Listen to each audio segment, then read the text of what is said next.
Recuerden que la semana pasada vimos que hay un sector en el cristianismo que enseña que Dios ya terminó definitivamente con el pueblo de Israel, que ya lo que trató con ellos en definitiva ya acaba de terminar y que ahora la iglesia vino a reemplazar al pueblo de Israel. Por si alguien quiere buscar esa información, se llama la teología del reemplazo, que la iglesia viene a reemplazar al pueblo de Israel. Entonces, el apóstol Pablo estaba orando para que los israelitas también se salvaran, para que ellos también aceptaran a Jesús como el Mesías, porque principalmente Jesús vino por ellos, por las ovejas perdidas ¿de quién? De Israel. Por ellos vino el Mesías. Y como los judíos no aceptaron a su Mesías, entonces Dios volteó a la salvación o extendió la salvación para todo ser humano, para todas las personas. Y entonces los gentiles empezaron a aceptar el mensaje. ¿Qué dice el versículo número 2?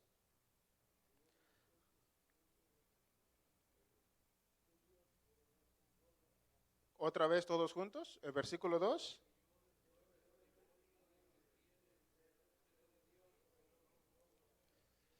Muy bien. Había en la antigüedad o en los tiempos de Jesús que había algunos, no todos. Bueno, miren, cuando nosotros escuchamos hablar de fariseos, inmediatamente tenemos un concepto malo de ellos, un concepto negativo de ellos. Entonces, pero no todos los fariseos eran malos. Escuchen, no todos los fariseos eran hipócritas. Había algunos fariseos o saduceos o de la religión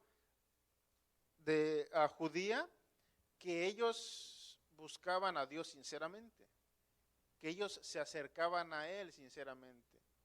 Entonces es como hoy en día que hay algunas personas que no creen en el cristianismo, que abrazan otra religión, como la religión hindúa, la religión de los musulmanes. Ellos han aceptado esa religión, han creído en lo que esa religión enseña y ellos son devotos a su religión, a sus creencias. Entonces ellos sinceramente se han entregado, han creído a ellos. Entonces ahora ellos están sinceramente equivocados, aunque siguen sinceramente sus creencias. Entonces había algunos fariseos o algunos creyentes en el judaísmo que eran sinceros en sus creencias, en sus ritos, en sus ceremonias. Pero ¿qué dice el apóstol Pablo? Entonces son sinceros, pero ¿qué dice el versículo 3?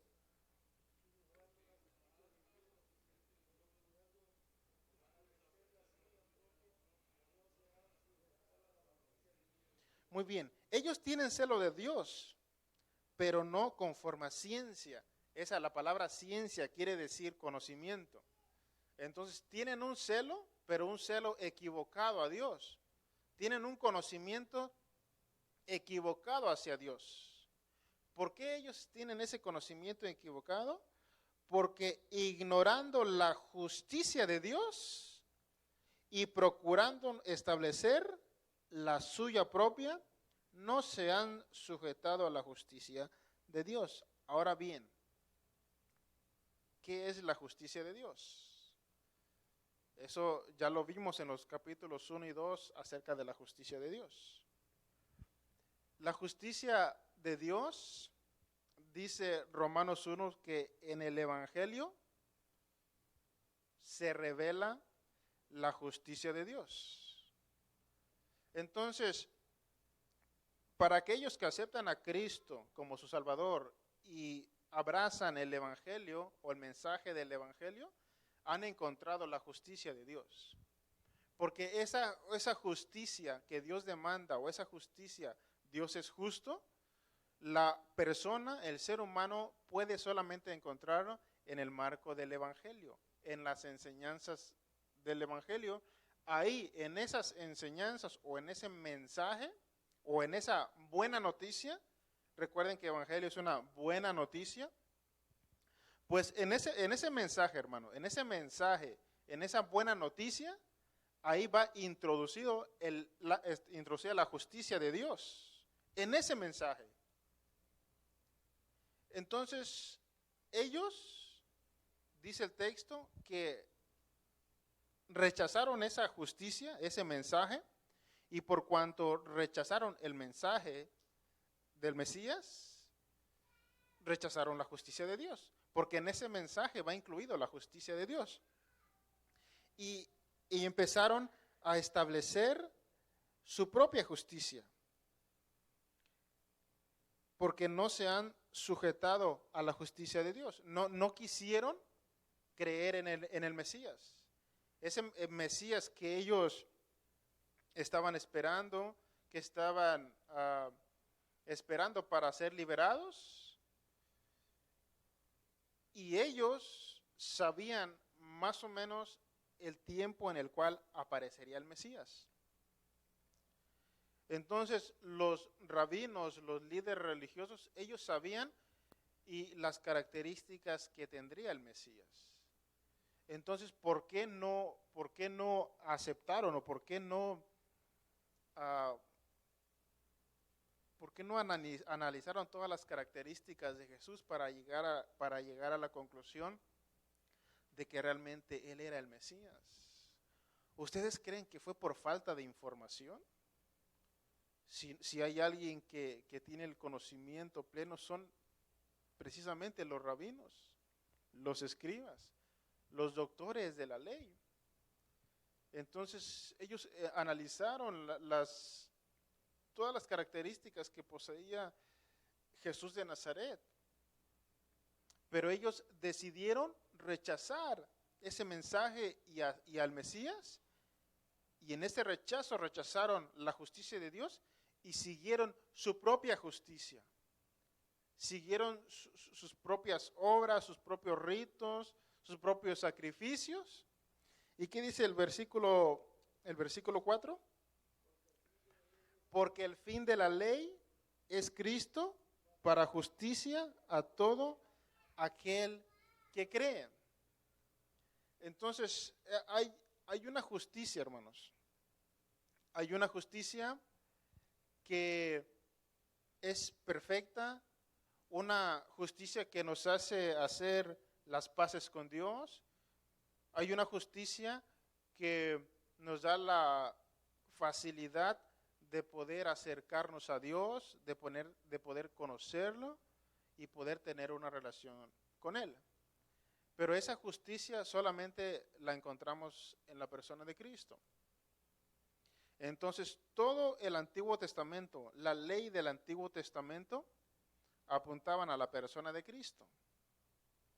Y cuando vino Cristo, Él era, aparte de ser la justicia perfecta de Dios y aparte de poseer esa justicia perfecta, pues también era parte o el cumplimiento de esa ley del Antiguo Testamento. En Cristo se cumplía todo. Lo que la ley no pudo hacer en todo el Antiguo Testamento por la debilidad del ser humano, lo vino a hacer Cristo, vino a cumplir Cristo. Dice el versículo 6, porque de la justicia que es por la ley, ¿qué dice Moisés? Escribe así: el hombre que haga estas cosas, ¿qué dice? Vivirá por ellas. Miren, esto es muy importante. Si la persona quiere salvarse sin Cristo, si quiere entrar al cielo y ver a Dios, si la persona decide tomar el camino de la ley, puede llegar al cielo, pero tiene que cumplir esa ley a la perfección y en su totalidad. Desde que tenga uso de razón y de conciencia, hasta el último día de su muerte. Los 70 u 80 años que pueda vivir esa persona, tiene que cumplir los 10 mandamientos en su totalidad todos los días de su vida. Si en el proceso de su vida quebranta uno de ellos, ¿qué dice Santiago? ¿Es culpable de cuántos? De todos, de todos. Entonces, si decide rechazar a Cristo y optar por cumplir la ley de Dios, es imposible. El ser humano no tiene esa capacidad de poder cumplir esa ley de Dios en su perfección. ¿Se acuerdan del joven rico cuando se encontró con Jesucristo? Dice el joven rico: Señor, desde mi niñez he cumplido esas leyes. ¿Qué le dice el Señor Jesús? Vamos a poner a prueba a ver si las has cumplido. Probablemente el joven rico no había sido probado, nadie le había hecho un examen. Él pensaba que los había cumplido, o probablemente los había cumplido, pero Jesús le dice: vamos a hacerte una prueba a ver si realmente estás dispuesto a cumplir esos. ¿Qué le dice Jesús?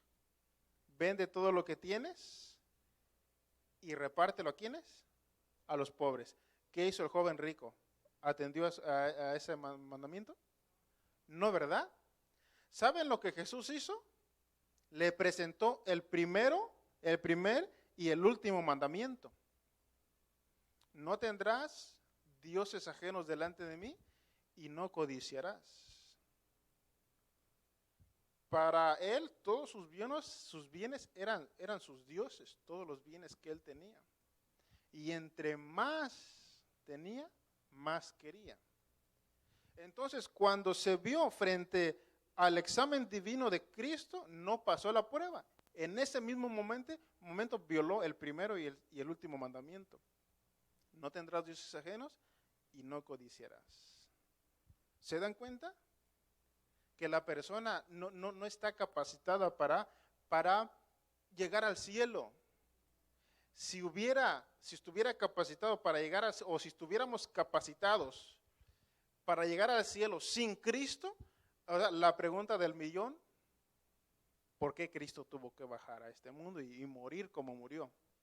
Si había otra vía, si había otro camino. Entonces, Eduardo, como no había otro camino, pero no estábamos con esa facultad de cumplir todas esas exigencias, entonces por eso Cristo descendió, para que a través de su muerte y de su resurrección y de su justicia perfecta, la justicia perfecta que Dios demanda para que entremos al cielo, la cumplió Cristo. Y entonces ahora dejamos esa vía o ese camino, esa alternativa de la ley, para correr a los pies de Cristo, porque ahí está nuestra salvación y en Él está nuestra esperanza de salvación y de poder entrar al cielo. ¿Le da sentido esto, la venida de Cristo, verdad? Entonces el ser humano deja toda su arrogancia, su orgullo, su prepotencia y corre a Cristo en arrepentimiento y fe para perdón de sus pecados. Y ahora a través de Cristo, a través de su vida perfecta, de su sacrificio, muerte y resurrección, ahora el ser humano puede reencontrarse con Dios después de estar alejado por el resto de su vida. Entonces, esto es la diferencia entre el cristianismo y todas las otras religiones que existen en el mundo.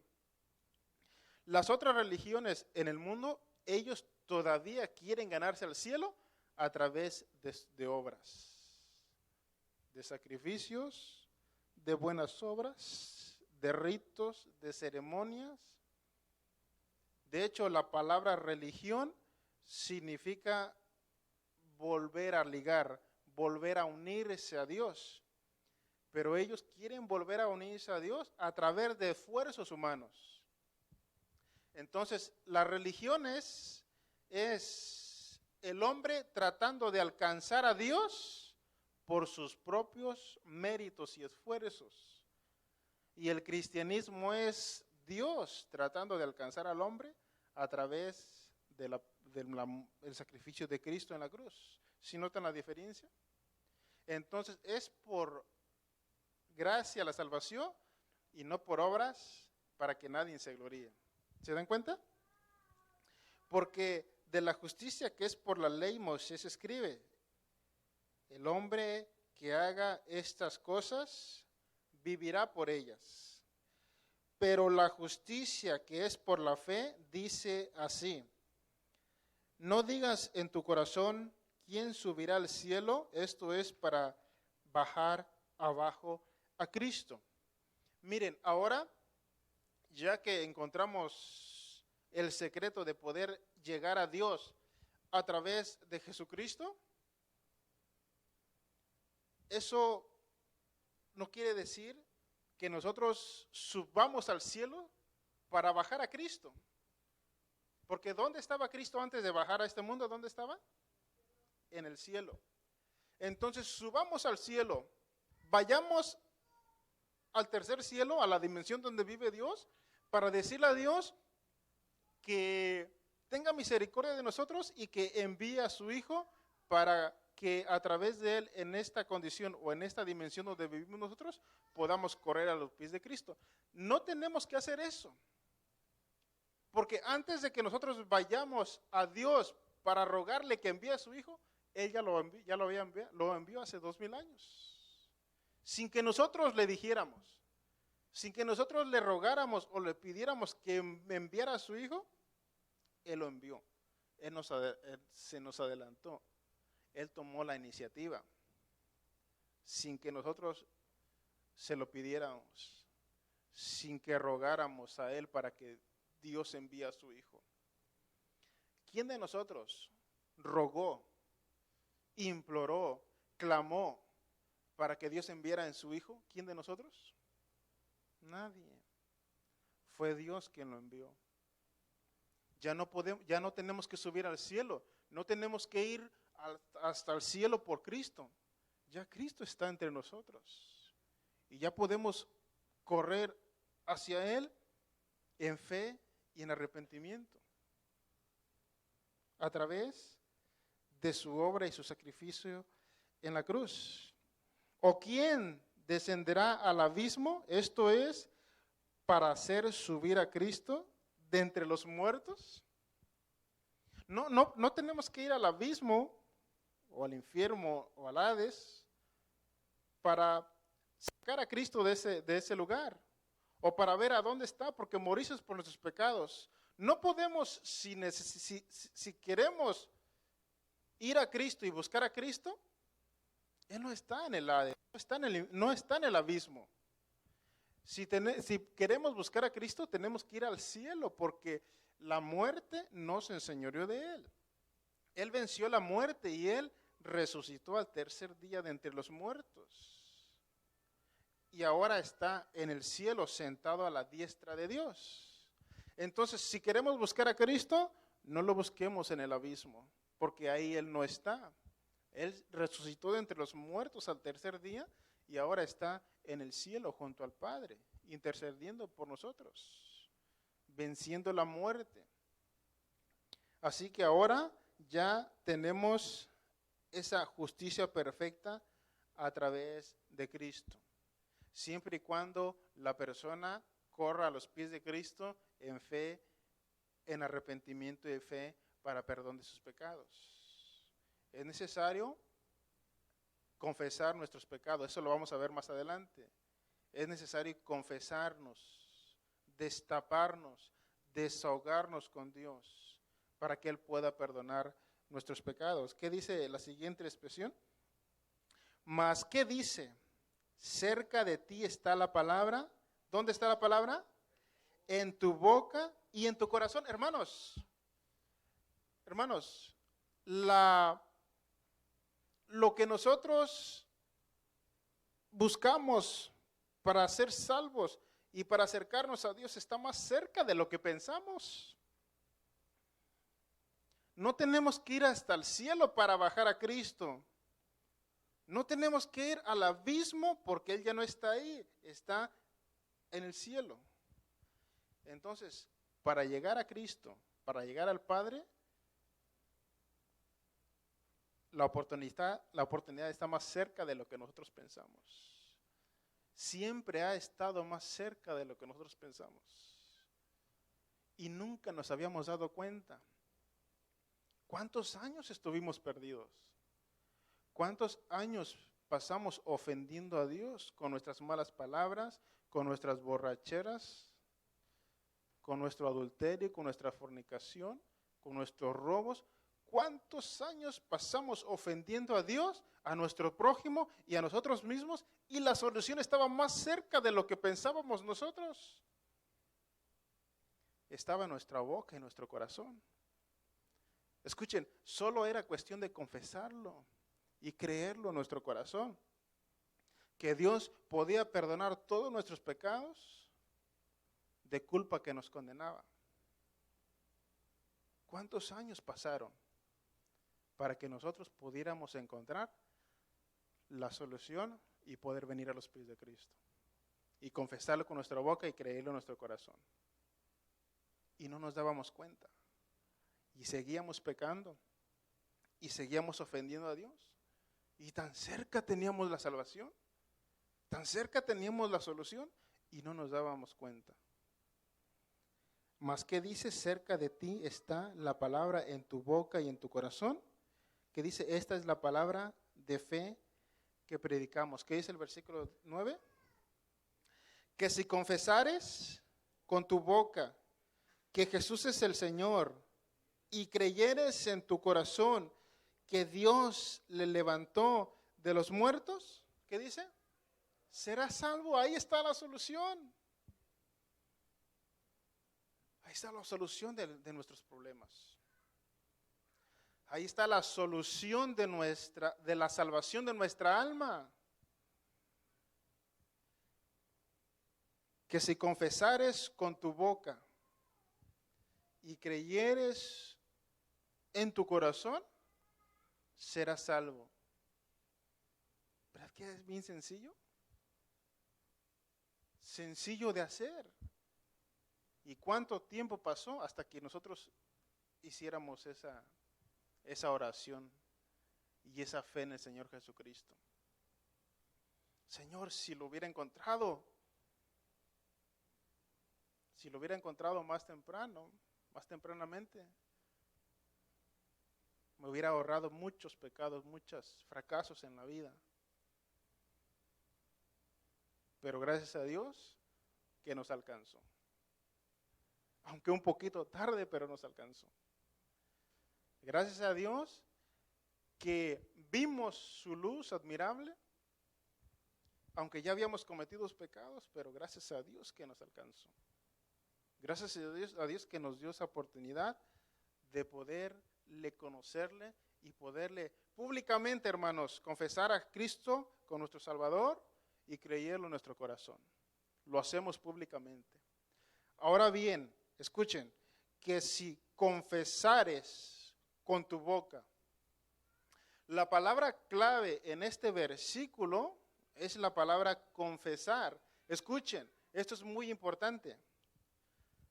No se trata de una sola confesión. No se trata como pasar al frente y que repite conmigo estas palabras, porque muchos de los que hacen esta repetición no lo hacen honestamente. No son sinceros en esa oración, lo que nosotros llamamos oración de fe. Algunos sí, pero otros no hacen esa oración. No está hablando de un confesar con tu boca de una sola vez. La palabra que se usa aquí para confesar quiere decir confesarlo con un estilo de vida. Confesar a Cristo todos los días, confesar a Cristo diariamente con nuestro estilo de vida, con nuestro diario vivir, con nuestras palabras, con nuestras acciones, con nuestros pensamientos, con nuestra manera de vivir, con nuestro comportamiento. No es una sola confesión, una noche aquí en el lugar santísimo. Porque eso cualquiera lo hace.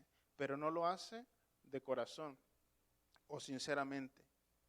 Que si confesares todos los días, hoy confieso a Cristo como mi Salvador y me guardo para Él y vivo para Él.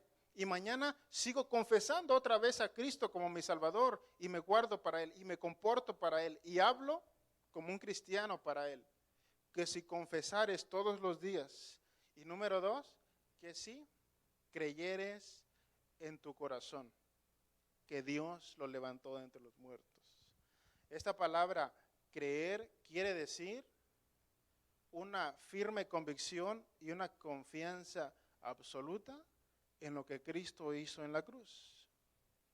No es un dudar, no es una incredulidad, no es un decir, probablemente Cristo murió. Y si Cristo murió, solamente murió por algunos de los pecados, pero probablemente no. Y si Cristo no murió por mis pecados, y si su sangre ya está tan antigua que ya no tiene el potencial para perdonar todos mis pecados, cuando hay una duda de lo que Cristo hizo en la cruz, no tendrá la eficacia de perdonar sus pecados. Tiene que haber una confianza absoluta en lo que Cristo hizo hace 2000 años.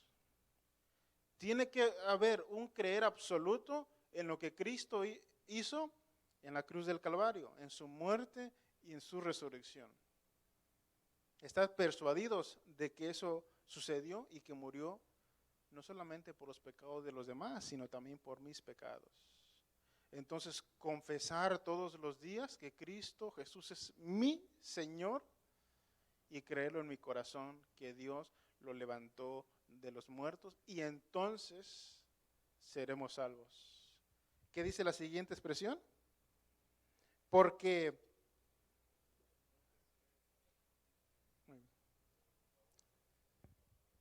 muy bien, otra vez.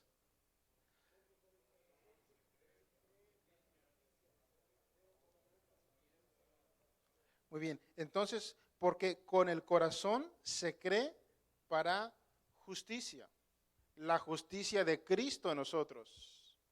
Ahora ya podemos entrar al cielo, hacer las paces con Dios a través de la justicia de Cristo, de los méritos de Cristo, del sacrificio de Cristo en la cruz. Y con la boca, ¿qué dice? Para salvación. Pues la Escritura dice, todo aquel que en Él creyere, ¿qué dice? No será avergonzado. ¿Se acuerdan del calvinismo y el arminianismo?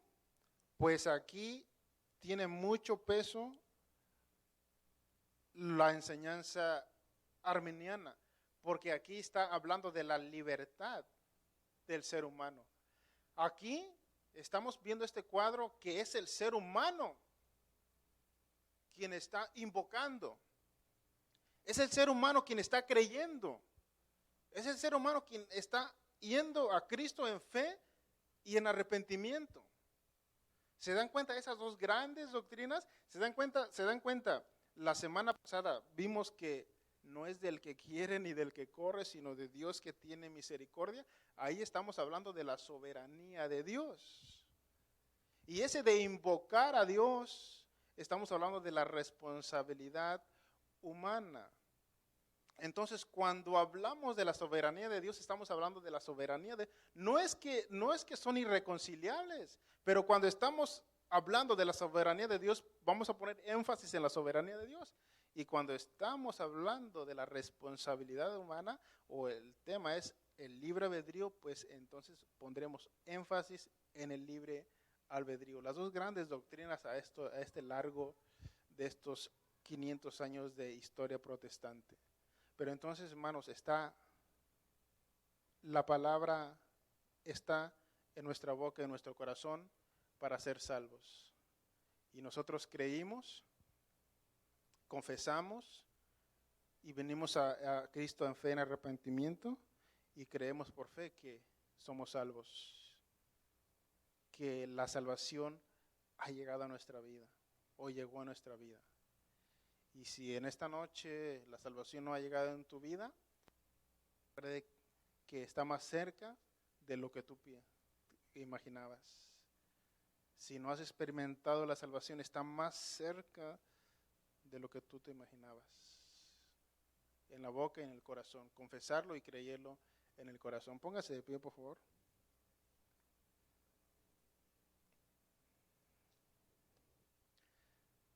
Entonces, hermanos, es el anhelo del apóstol Pablo para tratar con sus hermanos judíos, porque él deseaba que sus hermanos también se salvaran. Y la semana que viene, en el capítulo 11, vamos a ver que Dios todavía sigue tratando con el pueblo de Israel. Amén. Terminamos el estudio en esta noche, hermanos, y seguimos la próxima semana. No falte, siga viniendo. Así que hagamos la oración para terminar el estudio. Señor, te damos gracias porque pudimos terminar, Señor, esta palabra, esta enseñanza.